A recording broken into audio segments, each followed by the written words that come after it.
Alhamdulillah, nahmaduhu wa nasta'inuhu wa nastaghfiruh wa na'udzu billahi min shururi anfusina wa min sayyiati a'malina may yahdihillahu fala mudilla lahu wa may yudlil fala hadiya lahu ashhadu an la ilaha illallah wahdahu la sharika lahu wa ashhadu anna Muhammadan abduhu wa rasuluh amma ba'd.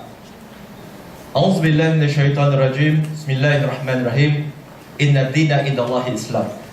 Rabbi shrah li sadri wa yassir li amri wahlul 'uqdatam min lisani yafqahu qawli.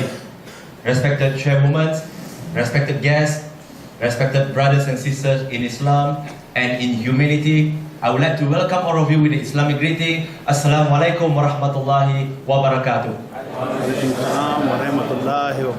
May peace, mercy and blessing of Allah subhanahu wa ta'ala be on all of you.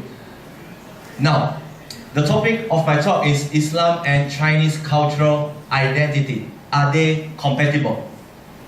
But nevertheless, I was requested to share about my journey to Islam, and along the way, I will try to share with you about the Chinese culture and what made me turn from my previous religion, from Buddhism to a free thinker, and then eventually to be a Muslim.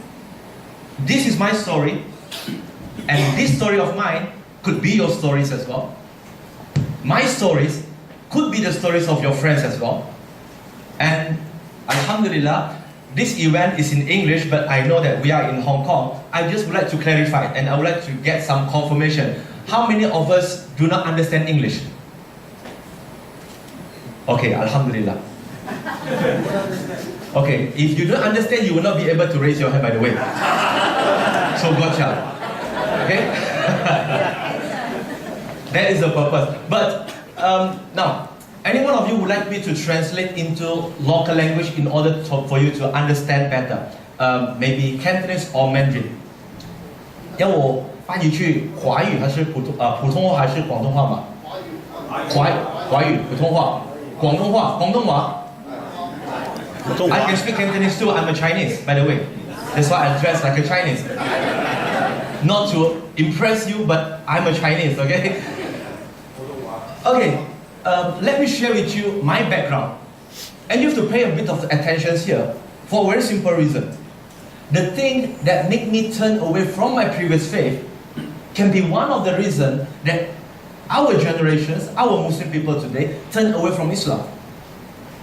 So, the questions that I had last time could be the questions that your children today have.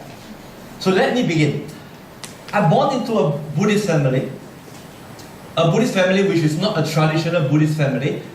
If you can recall, or if you have some images about Soka Gakkai International from Japan, Nichiren Daishonin, okay, from Japan, in which we do not worship ancestor, we do not worship statue, no, but we just follow the teaching of Buddha.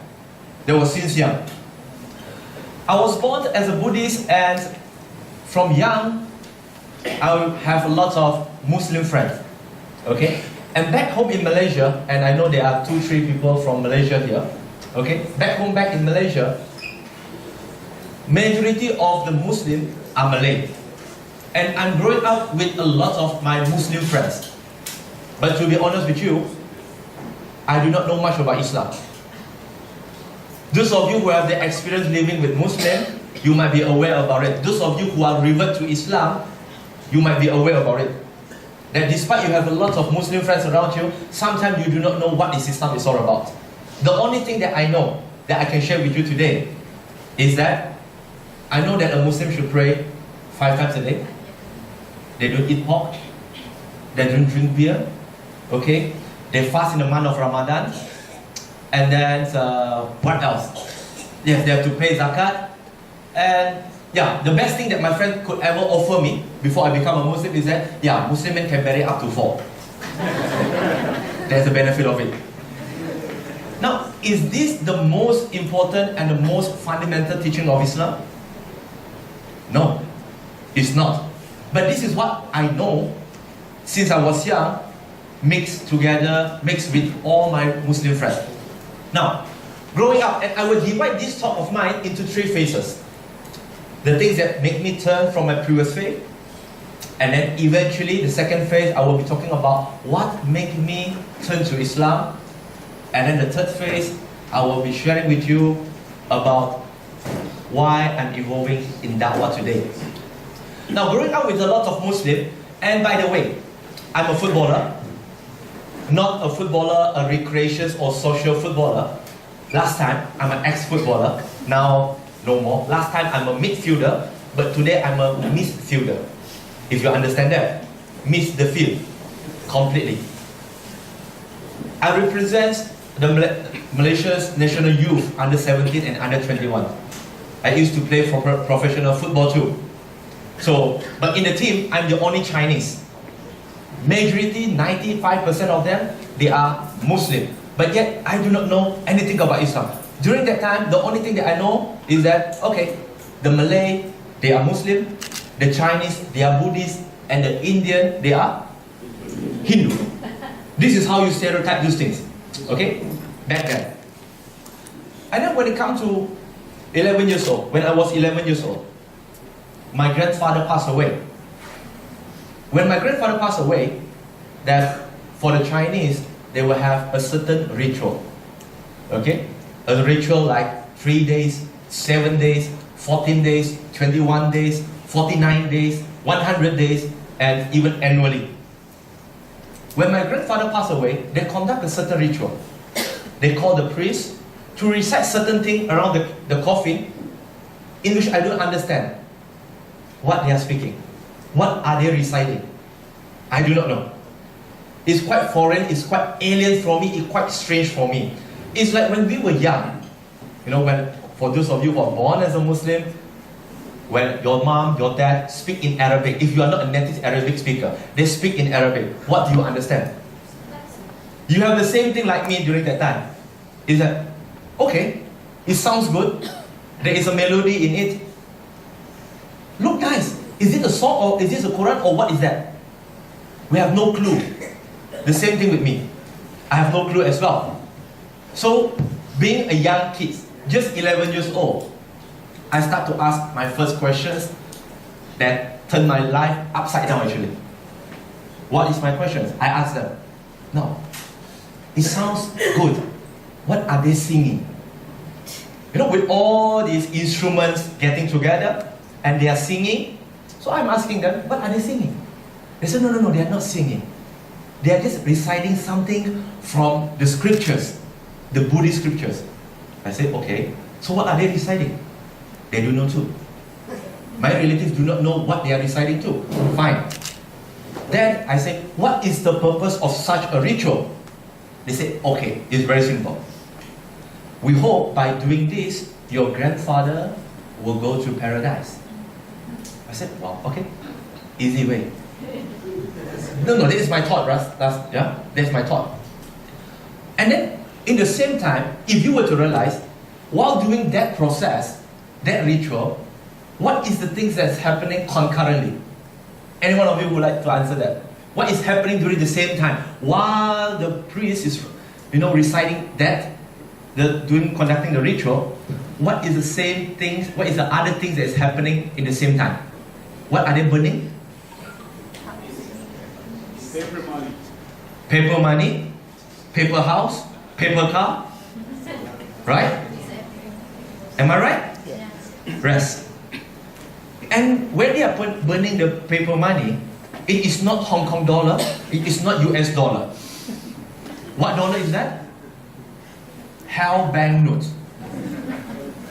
Now, on another hand, you are telling me that to conduct this ritual in order for grandfather to go to paradise.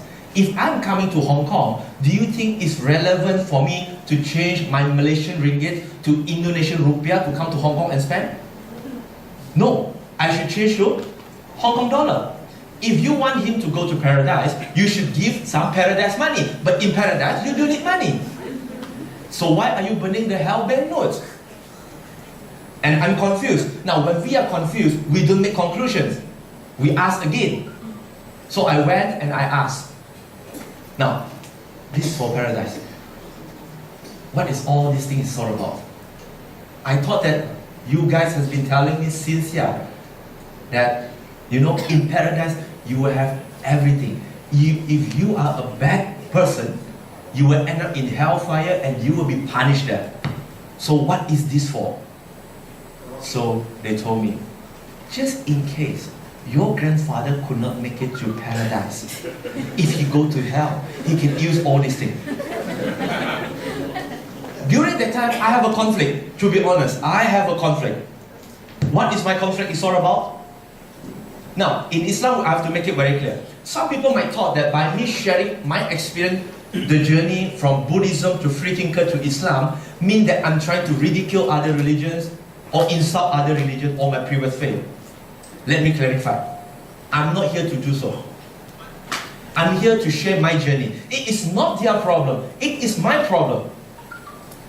It is my problem. Because clearly in the Quran, in Surah An'am chapter number 6, verse 108, Allah subhanahu wa ta'ala condemn and do not allow us to insult and ridicule other religion, other gods. Even we might not agree with that. So when they say, this is just in case your grandfather could not go to paradise, when he goes to hell, he can use all these things.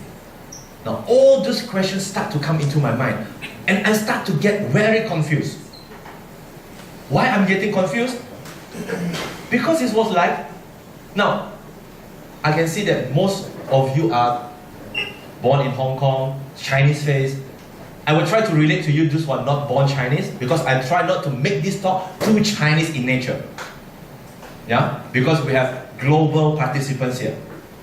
Now, isn't it true that since young, and I would like to believe that in any civilizations or any culture, that we always being taught that if you are a good person, you will go to paradise, and in paradise there is everything, right? Am I right? You still following me? Great. I just want to ensure that you are not fall asleep, yeah? But it's okay if you want to fall asleep, just with one condition. Do not snore. You will interrupt, you will disturb your friend who like to sleep next to you. And we are also being taught that if you are a bad person, you will go to hell and you will be punished there. Am I right? So heaven and hell is always being taught to us since young. And now my relative just told me that if my grandfather could not make it to paradise and if he end up in hell, he can still enjoy. That time I'm super confused. Why? Because it's like there is no single purpose for me to do good anymore in this world. I just have to ensure that when I die, I left lots of money in order for somebody to burn something for me. Because going to paradise and hell is the same. You're still going to enjoy. You're still going to enjoy regardless of who you are, what you did here in this world. And I keep on asking. I keep on pushing for the answer. And eventually, they give me this answer. They told me, don't ask so much. Don't ask so much, it's okay. And then they continue, don't ask so much. Okay? Just follow. Just do it. All those older generations, our ancestors, they have been doing this. This priest, he is more knowledgeable than you and me. And who you are, who I am, to ask and question them. Just follow. Don't question. Okay? If you question, if you believe that things will be there. The Chinese have a saying, I will translate. 信就有，唔信就冇. Okay? If you believe, yes, there will be something there. If you don't believe, there is none. So just believe in it, just follow. Now let me pause here. The first lessons of today. I might be talking about this seems like incompatibility with the teaching of Islam. But later I will be sharing with you the things that is very compatible with Islam about the Chinese culture and the Chinese civilization. Now when they ask me to stop questioning, are they answering my questions? Yes or no? No.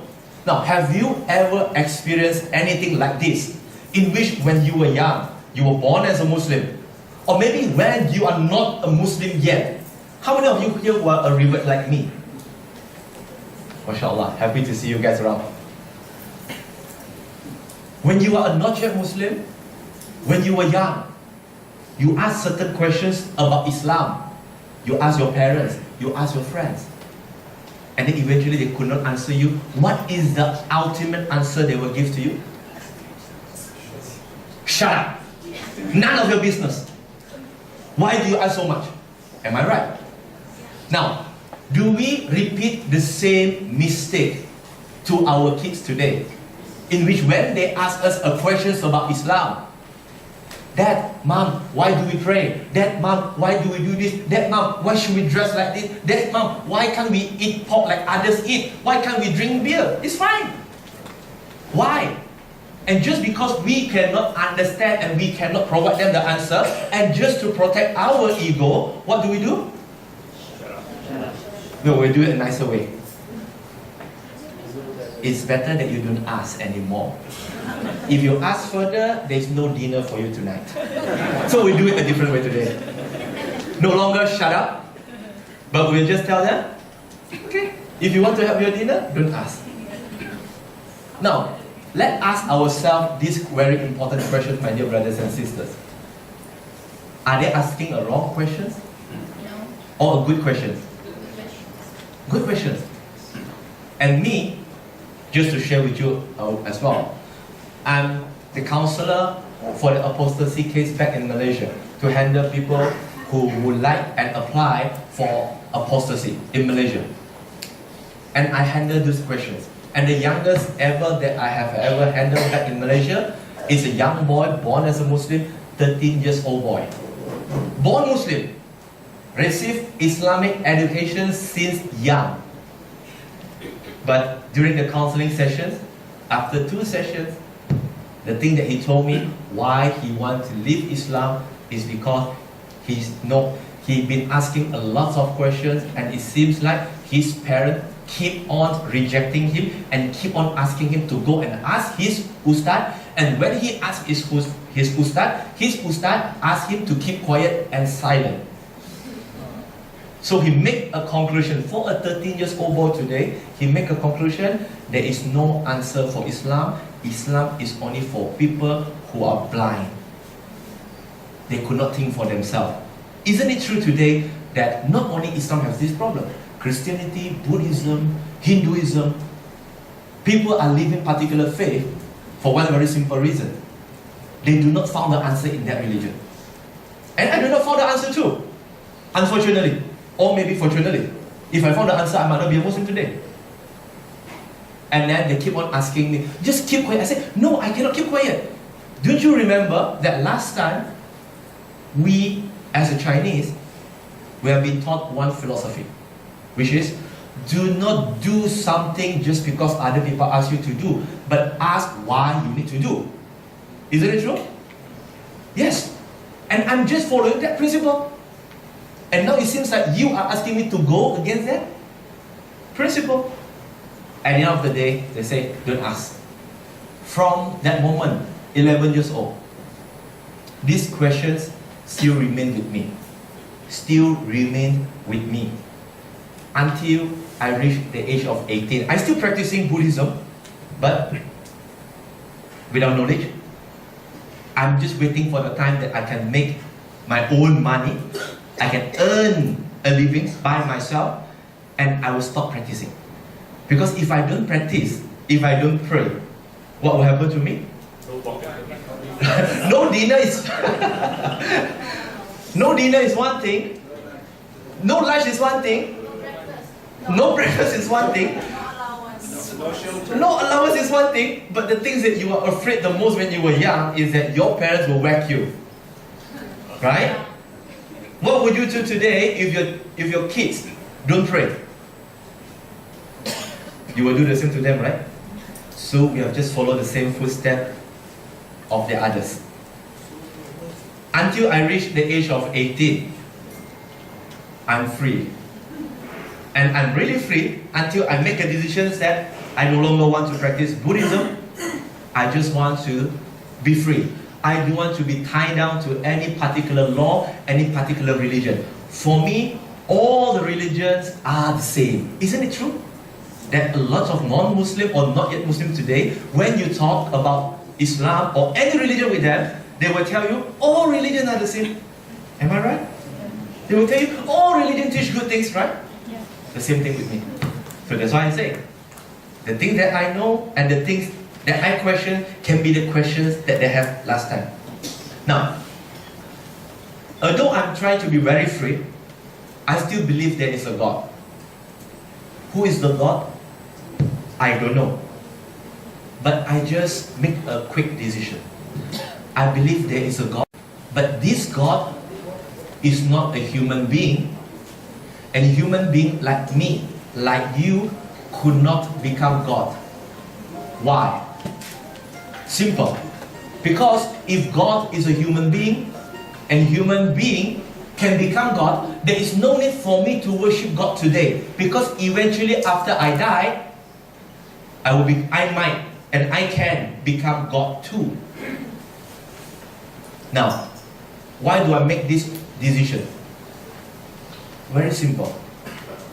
If I were to read every single book in this world, then only to decide which God and how God look like, do you think I will be able to finish all the book in this world? No.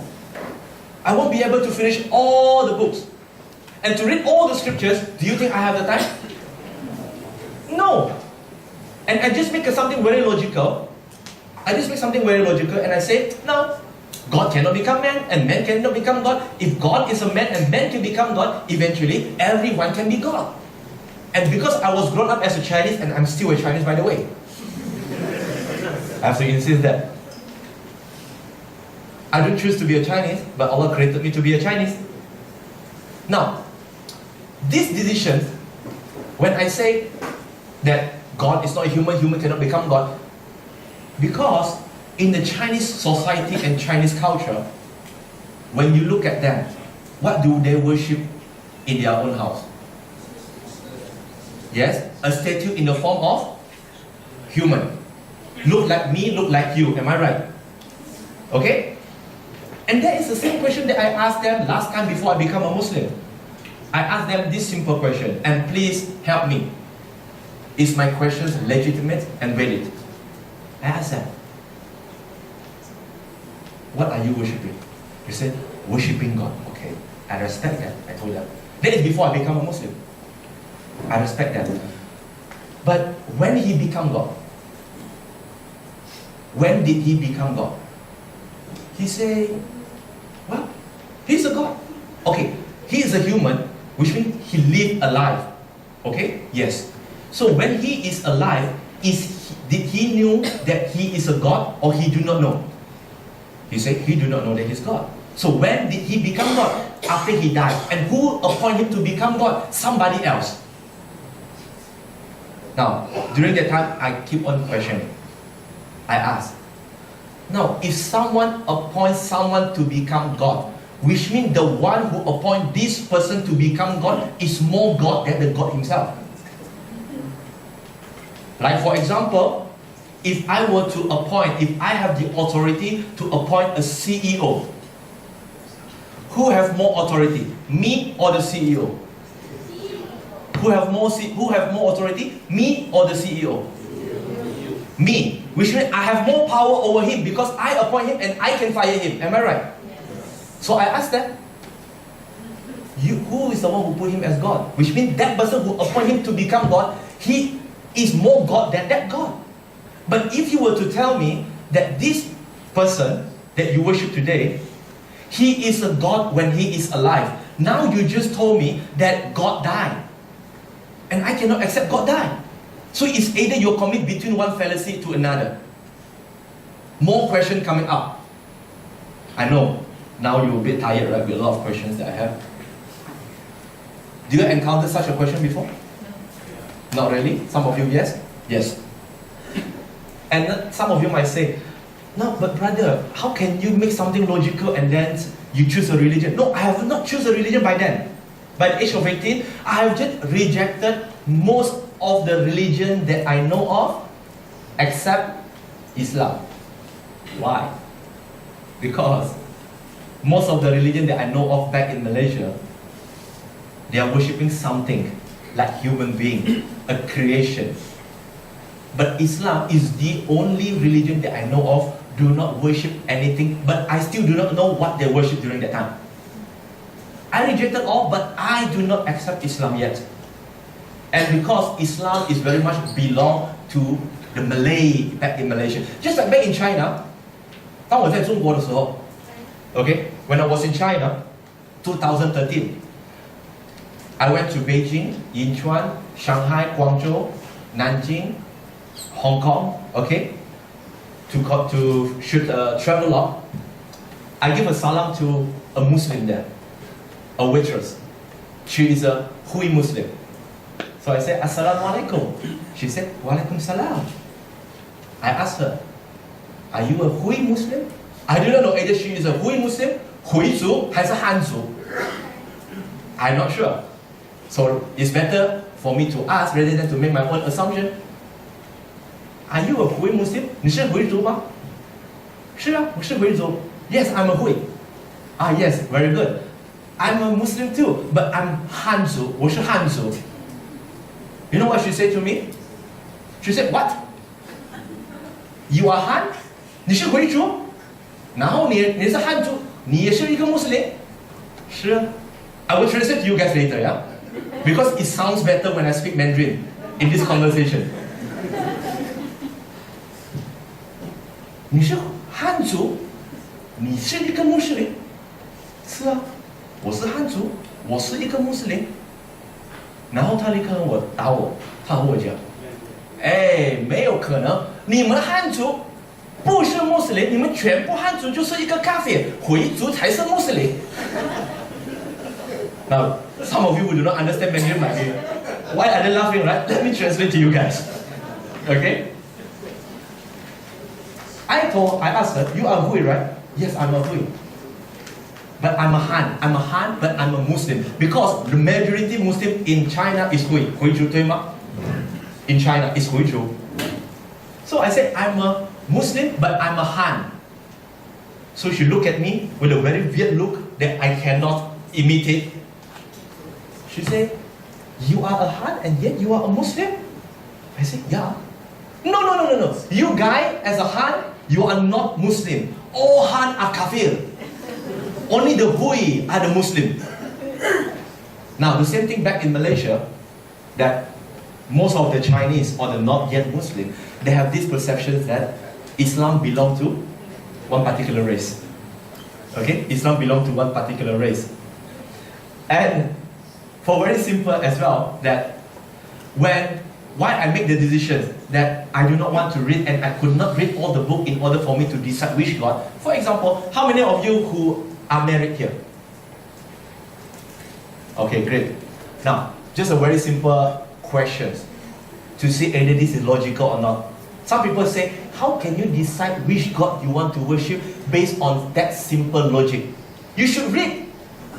Do you encounter those people who are very open about religion, but they are telling you that, let me read all the religious scriptures, then I will decide which religion that I want to embrace? Do you encounter that? Yes.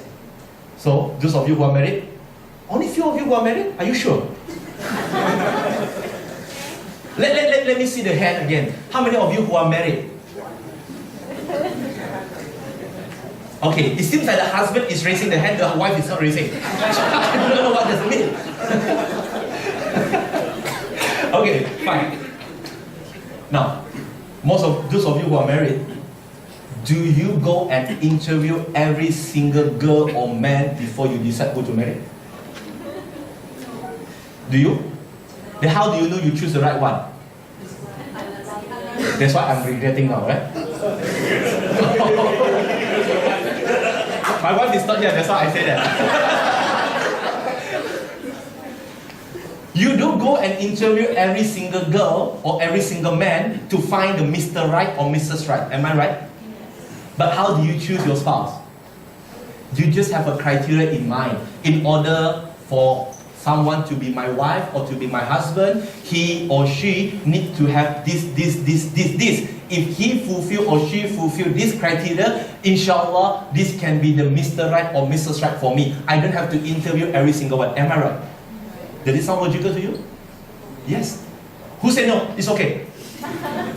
That's why you're not married yet. Keep on searching. No. You make a very simple decision. Now, during that time, I enjoy my life. Now, to say I enjoy my life, I enjoy my life based on my lifestyle and my belief last time. Again, being a Chinese, and not only Chinese have this philosophy, I believe. A lot of people who are not yet Muslim, they have this philosophy too. The philosophy is that do not harm others, do good, and that's it. You don't really need a religion to be good. You just do not need to believe in any religion in order for you to stay away from harming others. This is a general belief. So what do I do last time? The Muslim pray Fardu prayer 5 times a day. I went to club, disco, and pub minimum 3 times a week. When is the ladies' night, by the way? Friday? Okay, maybe in Philippines it's Friday, yeah?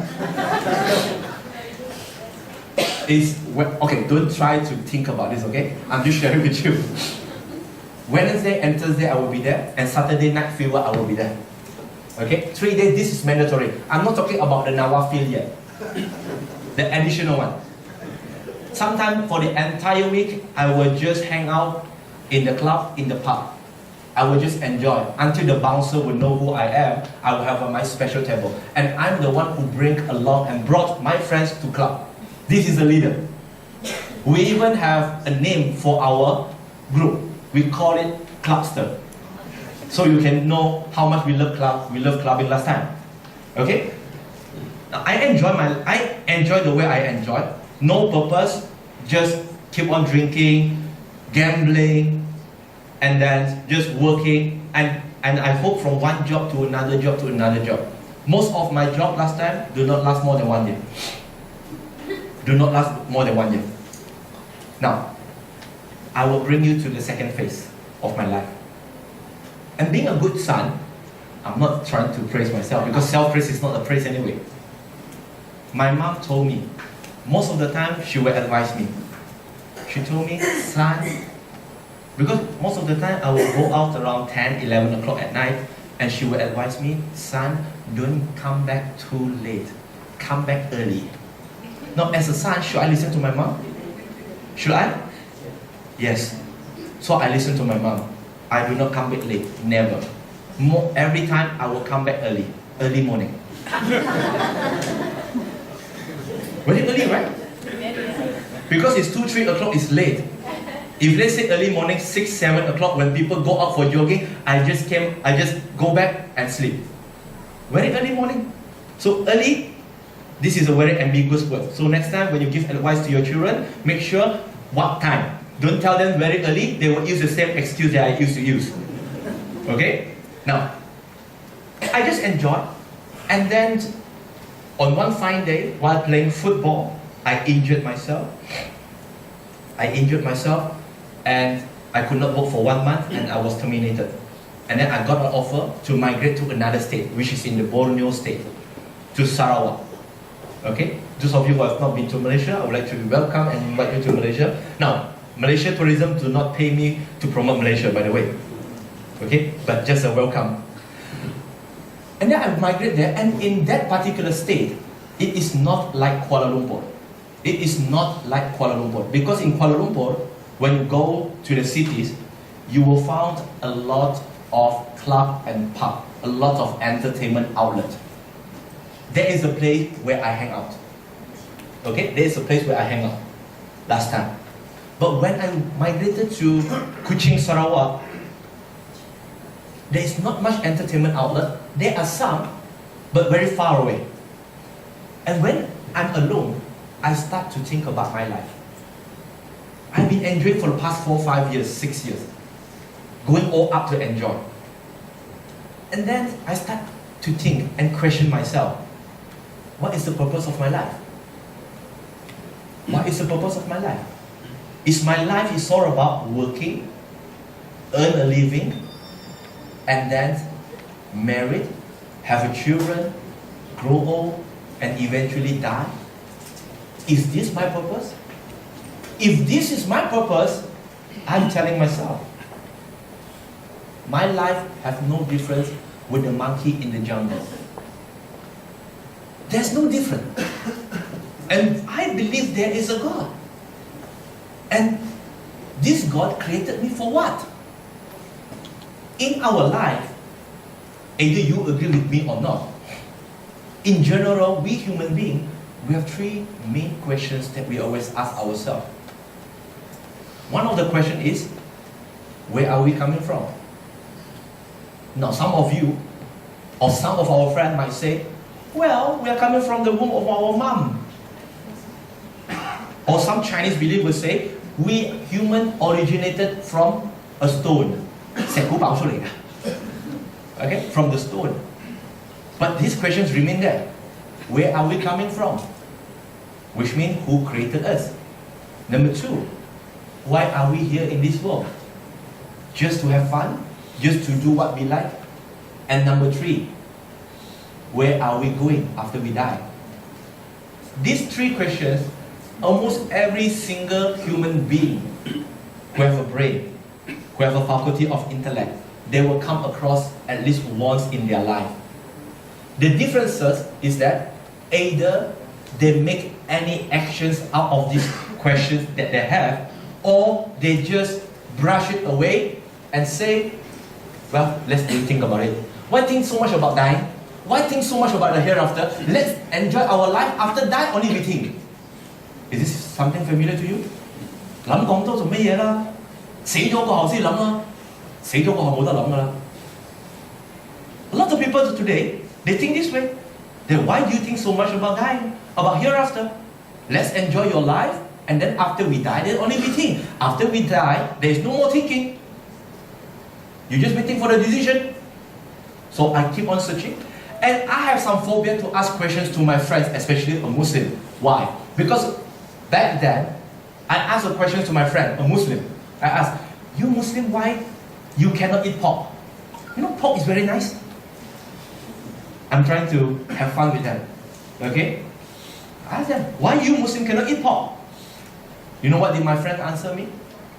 He said, why you want to know? It's none of your business.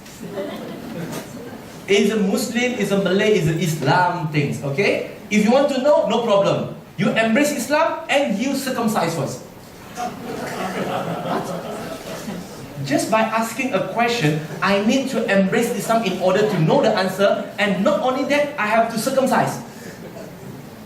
Now, we always start with all the fiqh, right? The halal and haram things.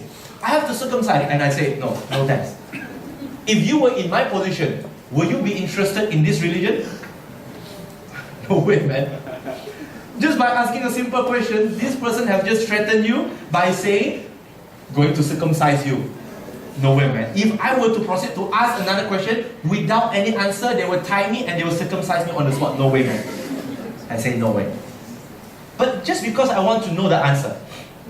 So this time, I have more courage and I ask my friend, hey bro, we Chinese, when we worship, we have something right in front of us that we worship. Now you Malay, Muslim, what do you worship? So they told me, my friend told me, oh, we worship God. I said, God? Where is your God? I can see your God. We Chinese, when we worship, we see something, you know. But you, what God you worship? You worship the wall? The wall is your God? This is the way how I asked them last time. The wall is your God? He said, no. We worship this God, but this God, okay, you cannot see Him. I said, what? This is ridiculous. Because how can you believe in something that you cannot see? Seeing is believing.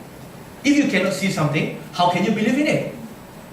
So, he just gave me an analogy. He asked me another question. He asked me, now, Wong, do you feel the wind? I say, yeah. Can you see the wind? I said, bro, look at the tree, look at the leaf. It's moving. There is a wind. I see it. So he told me, no. That tree is moving, the leaf, the branches is moving, not because you can see the wind. That is just the effect of the wind. It is not the wind itself. And he told me again, he continued, let's imagine this more. This wind is created by God, but yet you cannot see the wind itself, but you can feel the existence of the wind, and you can see the manifestations and the effect of the wind. If this wind is created by God, yet you can't see it, but you can sense it, and you can see the effect of it, then what makes you think you can see the Creator who created this wind? He exists, but you cannot see it. Does this answer sound logical to you? Yes? Very simple answer. Second lesson of the day. Second lesson of the day, which is sometimes we talk about da'wah, spreading Islam, sharing about Islam. You need to be like Sheikh Ahmad Didat, Zakir Naik. You need to have that kind of memory to do da'wah. But actually it's just not. Sometimes the most simplest answer could be the answer that people are searching for. Allah can guide anyone through any different means. So these questions, this answer is very simple. But just because of this answer, and I told myself, hey, very logical. Very logical, I say. And you know what? I decided to become a Muslim just because of this answer. Despite I do not know what is the articles of faith, the pillar of Islam, and I don't even know who is Prophet Muhammad sallallahu alaihi wasallam. The first challenge came. Over there in that particular place, from far away, I make a call to my mom. And my mom is here, not here today. She's still at a residence. She's still not yet Muslim. So I call her. And it's always very difficult, right? When you want to break the news to your loved one. How? So I call her. I told my mom, I will be coming back to Kuala Lumpur. She said, okay, good. And I told her, I want to do something when I come back to Kuala Lumpur. She asked me, what is that? And you know that time, the heartbeat, you know how fast it is? Sometimes you felt that it stopped beating. I told her, I want to embrace Islam. And then there's no sound on another line. She didn't hang up. There's no sound. I think she only stopped for maybe 10 seconds. Or few lesser than that. But while waiting for that, it seems like I've been waiting for an hour actually. But actually it's just 5-10 seconds. And then she told me, she said, it's up to you, son. It's up to you. But, okay, every time when someone says something, when they agree something in the beginning, I'm very afraid when they continue with but. Brilliant idea, brother, very brilliant, but that kind of things. You are such a wonderful man, but that kind of things. So I'm very afraid. So my mom told me, but think carefully, consider carefully, because religion is not something that you choose to embrace and you leave anytime you want. You have to commit to it. So I told my mom, I have made up my mind, I want to. Now, there is a second lesson, but there is more lesson from here. People ask me when I share this experience of mine, again, how can you embrace one religion based on one simple answer? How? I told them, I don't need 1,000 reasons. No? Just like Jackie Chan's song, 1,000个理由. 1,000 of reasons or excuse. I don't need that. Because in general, let's reflect back on our own life.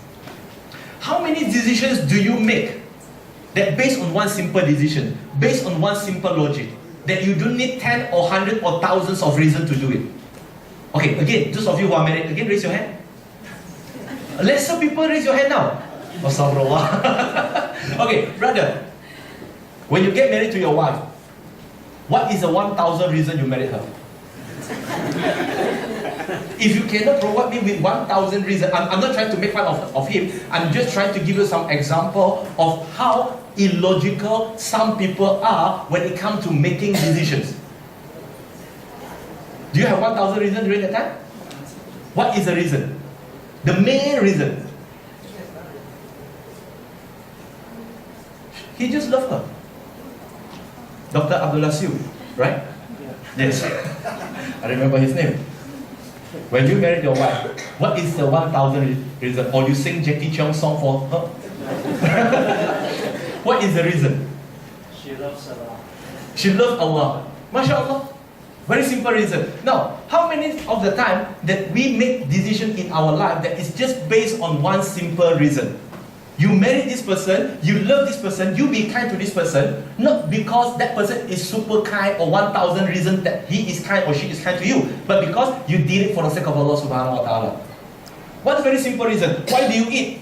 Oh, I like to eat, because I have a good friend, I have this, I have that. No, you eat because you are hungry. Sometimes it's not because you are hungry, but because you are greedy. Right? Just one simple reason. So I told them, most of the time, if not all the time in our life, we make major decisions in our life based on one simple reason. If you tell me, in order to become someone who embraces Islam, you need to know science, then all of us should not marry before knowing science. Because can you prove to me scientifically that that person or you love that person very much based on science? No, you don't need that. You just need a simple reason. And I just embrace Islam based on this simple reason. Some of you might embrace Islam because of love to your spouse. It's fine, but eventually, after you become a Muslim, you learn more about Islam and you love Islam more than your spouse. That is always the case. Now, I went back and I embraced Islam 10th of August 2005. That is the time, and this year will be 13 years. I embrace Islam. Now, there's only second phase. Then the third phase.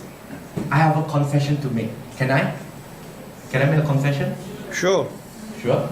Okay. The confession is, I'm not trying to expose my own wrongdoing or weaknesses, but I believe that it is very important for me to share with you. From 2005 until 2011, I'm a Muslim. I pray 5 times a day, alhamdulillah. I fast in the month of Ramadan, alhamdulillah. I pay my zakat, alhamdulillah. I abstain from eating pork.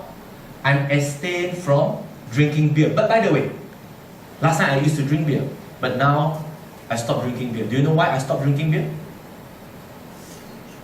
Of course, because of Allah asked me to stop, but because I start to understand the philosophy behind the name beer. How do you spell beer? B-E-R. It's an acronym actually. Beginning, enjoy, ending, regret. So please tell your friend this. Beginning you will enjoy, ending you will regret. Okay, it's either you sleep on the street, or you vomit, or you have a headache. So I stopped. But to be honest, for the first 6 years, 2005 until 2011, 6 years, I wasted my time as a Muslim for 6 years. Because I still do not know what is articles of faith and pillar of Islam, and I don't even know who is the mother and the father of Prophet Muhammad sallallahu alaihi wasallam. And to say this salutation sallallahu alaihi wasallam, when somebody else say it, I was like, what are they saying? No. I don't understand that. Maybe some of us who are revert, we have that kind of similar experience. When our Muslim friend last time say sallallahu alaihi wasallam, we are what is mumbling? We have no idea what they are talking about. And I can't even say this word sallallahu alaihi wasallam. I can't. I don't even know the companion of the Prophet sallallahu alaihi wasallam radiallahu anhu. I can't. I don't know. I don't even know the wife of the Prophet sallallahu alaihi wasallam. I don't even know his children. I know nothing at all about Islam. Almost. I know how to pray. 6 years. Wasted my time. But then, when it comes to 2011, my revert friends, she invited me for a revert gathering. That revert gathering, she told me, The person who's going to speak is a sheikh. And during that time, to be honest, I don't know what is sheikh mean. I thought it's a share, S-H-A-R-E. So be very careful when we interact with a non-Muslim. Do not assume they know what we know. When you say sheikh, they do not know what is sheikh. Okay, they do not know. So it's better to say some names that they are familiar with, like back in China, Ahong. Okay, they might know Ahong. Okay, say something or religious teacher, they might know it. Rather than to try to use Arabic term for them, they do not understand. Only you understand.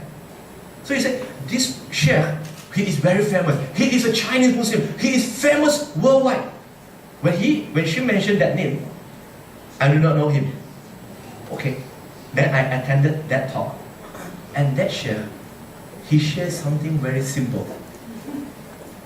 He just shared about articles of faith, pillar of Islam, how to be a good Muslim, and how to interact with your not yet Muslim families members.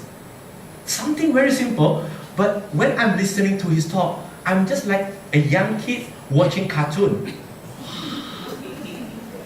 Paying attention, something very simple. And then right after the talk, I have a chance to interact with him. And I asked him, Ustaz, can you give me an advice? He advised me, he said, Firdaus, you have to do da'wah. I said, Ustaz, doing da'wah? Then he explained to me, invitations, invite the not yet Muslim, and especially your own family members. And then during that time, he quoted some verses from the Quran, in which I do not know, but now I know it. He quoted the verse of Surah At-Tarim, chapter 66, verse number 6. Ya ayyuhallazina amanu ku anfusakum wa alikum nara. O you who believe, save yourself and your family members from the hellfire. He said, you do da'wah. I said, Ustaz, do da'wah? I have a confession to make, Ustaz. What is that, Firdaus? Ustaz, I've been a Muslim for 6 years. But I do not know what is articles of faith and pillar of Islam and who is Prophet Muhammad. I do not know him. I do not know all these things, Ustaz. How can I do da'wah, Ustaz? He said, no, but you still have to do because you are Muslim. But Ustaz, how if someone asks me a question that I do not know the answer? I will just embarrass myself. He said, it's okay. When somebody asks you a question that you do not know the answer, what you do? You go back and learn again. Because in Islam, you have 4 stages of learning. Seek knowledge for Allah subhanahu wa ta'ala. I was like, alamak. Alamak means it's like, ouch. You know, back in Malaysia. And then I still try to find excuse. I said, but Ustaz, really, Ustaz, please, I know it's very important, but Ustaz, I mean, Allah is all-knowing, so Allah knows that I don't have a lot of knowledge. Then he asked me, when you become a Muslim, what do you recite? I say, I recite the Shahada. Convey from me even one ayah. And in your Shahada, there is 2 ayah. Settled. Now, what excuse do I have now? I have no excuse. I have no excuse. Now, starting from there, I start to learn from someone who never attended any Islamic class before. Almost every single day after work, I will attend classes. And almost every single day while driving in my car, rather than switch on the radio, listening to music, I will exchange with MP3 of Islamic lecture or CDs. I will make sure, and I will try to finish 1 book a day, a book of 80 to 120 pages every day. From someone who has never read any books before, any Islamic classes before. And I start to do da'wah, well, according to what I can do. And during that time, I'm a senior account manager in a public research company. Okay? Doing online advertising sales. Back in Malaysia, those who earn 5,000-6,000 is considered okay. But during that time, I'm earning regularly 5 figure a month. 10,000 ringgit or $20,000 Hong Kong is not much in Hong Kong. But back in Malaysia, you can do wonders. Okay? Back in Malaysia, you can do wonders. 5 figure a month, very comfortable. Alhamdulillah. But then I start to get involved and I start to learn more and I start to have more passions toward this deen. And then I make a decision. And a very difficult decision. The decisions to resign and quit my job, to involve myself in full-time da'wah without any basic pay. When I was a senior account manager, I have 4,000-5,000 as basic pay, plus commissions and everything, another 5,000-6,000. Sometimes can earn up to 20,000 a month. But to make that decision is very difficult. So I broke this news to my mom. My mom is a not yet Muslim. So she questioned me. She asked me, I understand your concern, but I have trust. I will do what I need to do. And I resigned, 2013. Just 2-3 years after I start to learn, 2-3 years, become more passionate. Now, do you come across a verses in the Quran, in Surah At-Talaq, chapter 65, verse 2 and 3, where Allah says, those who have taqwa, Allah will open up a path for them from a source that they never imagined. Now, there, I still have some doubt. But then you know what? Immediately after I resigned, I received a message, inbox message on my Facebook. A production house. They sent me an inquiry and they say they want to engage me and hire me to become their TV host. I was like, this Chinese guy become a TV host? Never in my life I want to become a TV host. I thought this is a spam. This is a scam. I keep on questioning them. Then they say, you are the right person to do this. I said, what do you mean by I'm the right person? I'm not a TV host, never appeared on TV before. And how do you know I'm the best person? And this is a travelogue. And then they told me, because we're going to do the shooting in China and in Hong Kong, talking about the Chinese Muslim in those countries, in those places. And we have read your blog and we have read your Facebook, you are the right person. And then eventually, Alhamdulillah, we signed a contract. And that's why in 2013, I traveled up to China and then Hong Kong. And then this is the second time I'm here in Hong Kong, in this center. The last time that I was here, not as a speaker, to interview Dedi, Kasima, Amino, and some others. I didn't see all these beautiful faces here. Okay? And then from there, Allah opened up a path, more and more, and then eventually we decided to register our own NGO. And 4 years ago, we registered our own NGO. And the more I learned about comparative religion, 4 years ago, or maybe let's go back to 13 years ago, the day when I recited my Shahada, if you were there and you would tell me that, Firdaus, you know what, 13 years from now, you has been traveled to a lot of places to do da'wah, I will tell you, you are crazy. And then if you were to tell me, Firdaus, along the way, you will learn from one of the greatest comparative religion scholars of our time, which is Dr. Zakir Naik. I will tell you that you are double crazy. But throughout these 4 years, after we registered this organization, brothers and sisters in Islam and humanity, I'm sharing with you these stories of mine to inspire you, to motivate you. Not to look at me as a superhuman.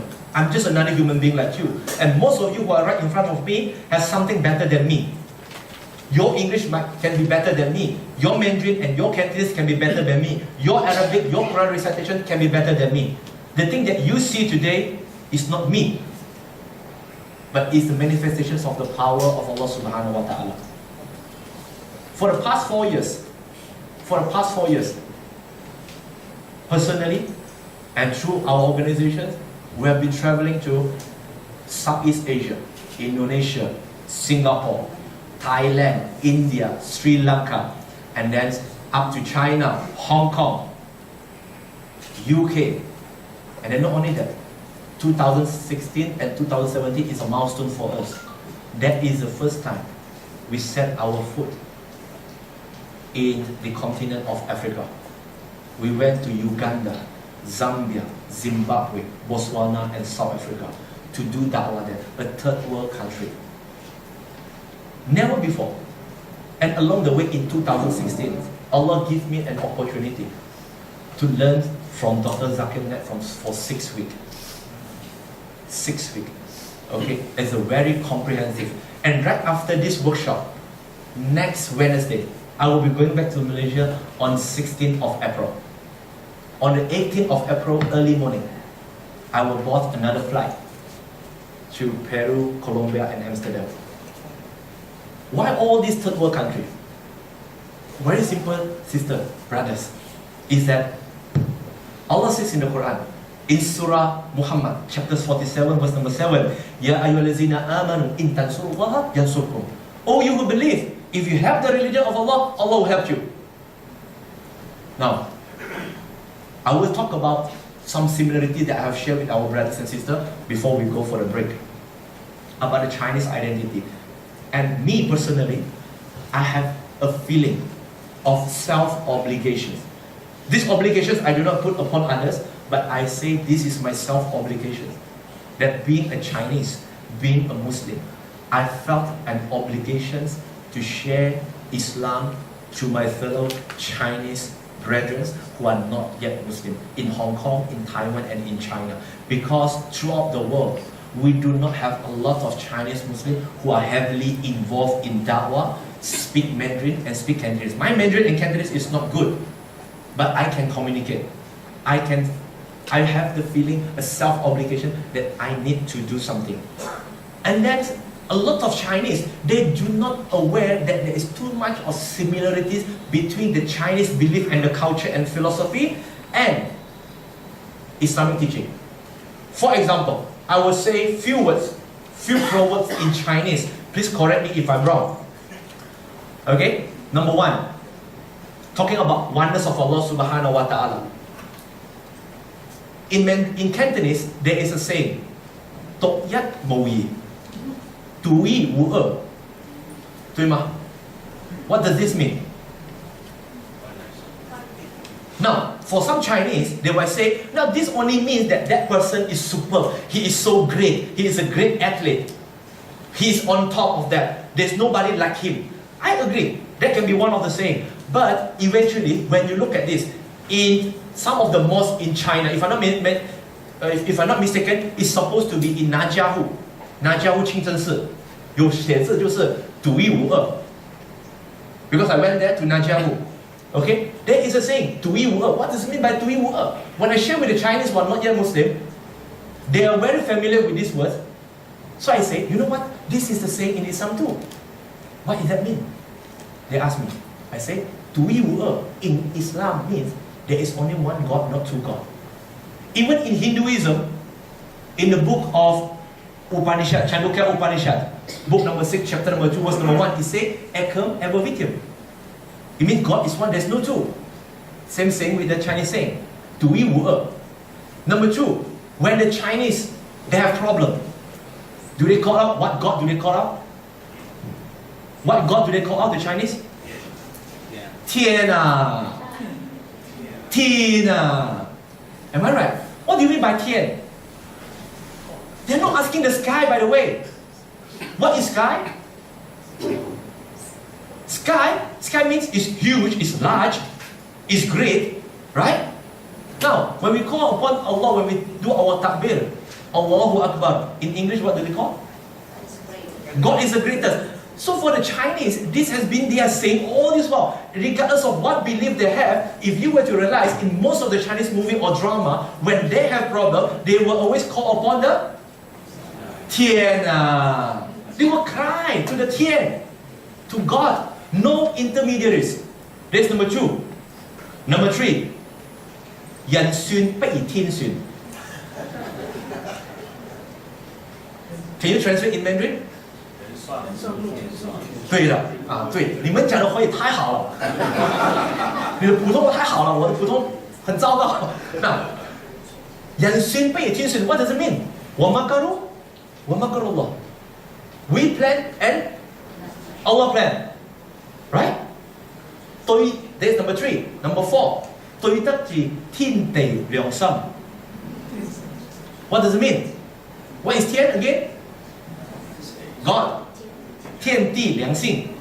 地是什么? Not the earth. You are talking about hablum min Allah and hablum min nas. and your own consciousness. Doesn't the Prophet ﷺ say in a famous hadith that righteousness is what you feel good, but sin is what you felt that your heart, there is something that breaks into your heart, 良心. What does it mean? Now, that's number 4. Number 5. Have you ever heard the Chinese always say, this is a famous song from Andy Lau, 天生天養。天生天養有聽過嗎？有聽過。天生天養是嗎？華語是有那個嗎？在普通話，天生天養有嗎？天長地久，天長地久那個是長長久久，不過這個是天生天養。What does it mean? Now, I'm trying not to confuse you, but I try to make you guys familiarize with this saying. 天生天養. Doesn't it Allah subhanahu wa ta'ala said in Surah Al-Isra that every child that was born, there is a blessing, there is a rizqi that Allah subhanahu wa ta'ala has put upon them? 天生天養 doesn't mean that you just give birth to a child and you leave it in the desert. No. You still have to work, but every single child, there is a blessing, there is a rizqi. Now, what else? Okay? 命中注定。命中注定，命中注定。我在学华语，普通话。命中注定 ，What does it mean? Takdir, qadar. Now, how many words that the Chinese has been using? Now, let's go to the Forbidden Palace. Okay, Forbidden Palace. There is 2 palaces inside. There is what they call as the Temple of Heaven. Am I right? In Forbidden Palace, 紫禁城。有一個 Temple of Heaven. Okay? This Temple of Heaven is empty. Am I right? This Temple of Heaven is empty. What do they do in Temple of Heaven last time? Now, if you go to China, of course, those of you who are from China, you can always go there. Just read at the history, or you can just go Google later. The Temple of Heaven. What are they doing there? The Temple of Heaven, they used to be a place where the Emperor of China worshipped the Tian. Right over there, without any image, without any idol, without any statue. And then eventually, it became corrupted. And some people who are very greedy, they start to make claim. You guys are normal people. You are sinners. How can you get closer to Tian directly? We, the emperor, we are the descendant of the heaven. So, through us that you worship God. Isn't it familiar to you? Yes. Been corrupted. When you go to Guangzhou, there is a place where there is a lamb statue. And that place, there is no rain for few years. It was written in the history. It was written there, and they say the particular people, the community there, make a prayers toward the heavens, and the sky opened, and the lamb coming down together with the rain. The sky answered their prayers and sent this lamb together. Could this lamb, as what we know, is the angel? Yes, it could be. But the sky wide open. They always pray directly. And do you recall that the Chinese or any civilization, they always say, most of the time they will say, we as this particular race, we follow the religions of our forefather, of our ancestor. Am I right? Especially the Chinese, Hong Kong, China, Taiwan. They say, 我哋係唐人，我哋係華人，我哋係佛教嘅，我們是華人，我們是佛教的，一定是佛教的。Now, let me recollect and let me revise it a bit. I will agree if you say we should follow the religion of our forefather. I definitely 100% agree. And then they will say, yeah, that's right. We don't have to become a Muslim. We just follow our particular religion. Wait, I have not finished. I agree with you. But let's wait. If you are a Buddhist, since when Buddhism was founded? 2,800 years ago. Since when Confucianism and Taoism was founded? 2,900 and 3,000 years ago, roughly around that time. Am I right? Now, but the Chinese history, there is at least 5,000 years of civilizations. Am I right? So what is the things that the Chinese people worshipping in the past 2,000 years? Before the advent of Buddhism, Taoism, and Confucianism. If you were to say Buddhism, Taoism, and Confucianism is the religion of the forefather, what is our previous forefather worship? They worship the Tian. So why not together we worship the Tian? Is to bring the similarities to them. Now, brother and sister, the time is catching up. I would like to conclude this sharing of mine. This sharing of mine with a quotation from the glorious Quran. In Surah Ali Imran, chapter number 3, verse 64, Allah says, "Qul ya ahlul kitab," say to the people of the book, "Ta'alaw ila kalimatin sawa'in bainana wa bainakum." Come to common terms between us and you. And this is the thing that we should always focus when we're talking about Islam, when we are sharing about Islam. Is always look for something which is similar rather than the differences that we have. Ta'alaw ila kalimatin sawa'in bainana wa bainakum.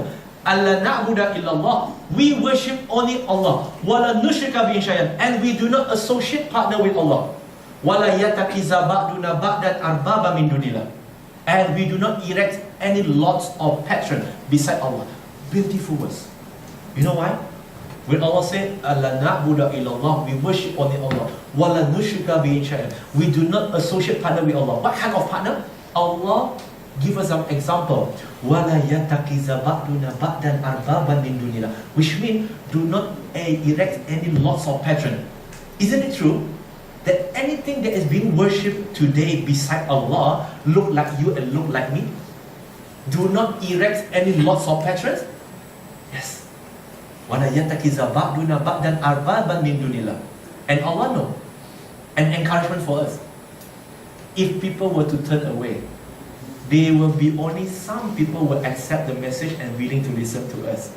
But majority will turn away. So Allah says, فَإِنْ تَوَلَّوْا. If they were to turn away, فَقُلُوا شَهَدُوا, and say, بِأَنَّا مُسْلِمُونَ, I am a Muslim. I submit to Allah and I surrender to Allah. The purpose that I'm sharing my faith with you, not my faith, but is the faith of us, because Allah, my creator, your creator, the creator of the entire universe, command me to come and share with you. So brother and sister in Islam and in humanity, may Allah grant us strength to live our life as a Muslim, to die as a Muslim, and the most important thing is that to continue to do da'wah, and may Allah subhanahu wa ta'ala accept all the effort that we have put in and put it on the scale on the day of judgment. Allahumma ameen. Wa akhiru da'wana. Assalamu alaikum wa rahmatullahi wa barakatuh.